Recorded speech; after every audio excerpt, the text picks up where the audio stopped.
Masked Singer est de retour cette année, pour une 6e saison. L'objectif des enquêteurs étant toujours le même, à savoir démasquer les stars qui se cachent sous les costumes. Mais nous aussi, on s'est prêté au jeu. En s'intéressant notamment à la libellule. Un personnage sur lequel on avait déjà un premier indice, avant même son apparition dans l'émission. À savoir qu'il y a des millions de personnes à travers le monde qui scrutent ses faits et gestes. La libellule a ensuite débarqué sur scène, à plusieurs reprises, et notamment bluffé Kev Adams et sa bande grâce à ses prestations vocales, mais aussi et surtout par sa capacité à très bien danser. Et on a appris, grâce à des magnétos, qu'elle aurait un lien avec la Star Academy, ainsi que 25 ans de carrière. Elle aurait également ouvert des portes à des vocations, et a été décrite comme craquante et hyperactive.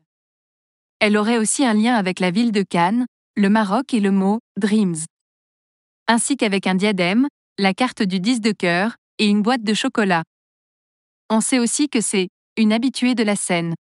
Et lors du prime du 17 mai, elle a déclaré ceci: « Je ne vous lâcherai pas. J'en ai maté des plus coriaces, des costauds, des très grands et des très vifs. Je vais tellement vous faire tourner la tête que vous verrez double. » Le 24 mai, le nom d'Inès Van Damme a été cité par les enquêteurs, alors que Kev Adams l'a déjà démasqué. Et on est persuadé qu'ils ont raison. Inès Van Damme est-elle la libellule? En effet, la danseuse de Danse avec les stars a donné cette année à Pierre Garnier et aux autres élèves de la Star Academy une masterclass en compagnie de Christophe Licata. Elle a commencé la danse à l'âge de 5 ans, il y a plus ou moins 25 ans donc, puisqu'elle en a 31, et elle a étudié au sein de l'école de Bruno Vandelli à Cannes entre 2010 et 2013. Avant d'animer récemment l'édition 2024 du Casa Fashion Show à Casablanca au Maroc.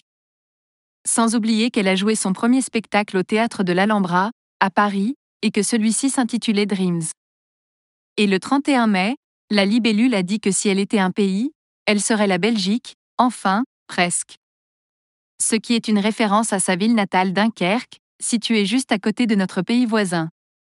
Notons aussi qu'il a déjà été question, dans ses magnétos, de « jumelles ». Ce qui est encore un gros indice, car la mère et la tante d'Inès Van Damme, grâce à qui elle a appris à danser, sont jumelles. Et Laurent Ruquier s'en est rendu compte. La libellule a également prétendu connaître l'un des 4 enquêteurs, en précisant que ce n'est pas Kev Adams. On pense alors qu'elle parle d'Inès Reg, car Inès Van Damme a participé avec elle à la dernière saison de Danse avec les stars. Tant d'éléments qui nous laissent donc à penser qu'Inès Van Damme est bel et bien la libellule. D'ailleurs, Shaim, enquêtrice guest du 31 mai, elle se cachait sous le costume du flocon, l'a reconnue, grâce à ses mimiques. Alors, a-t-on vu juste, Shaim et nous? Eh bien oui. La danseuse de Danse avec les stars s'est démasquée lors du prime du 31 mai.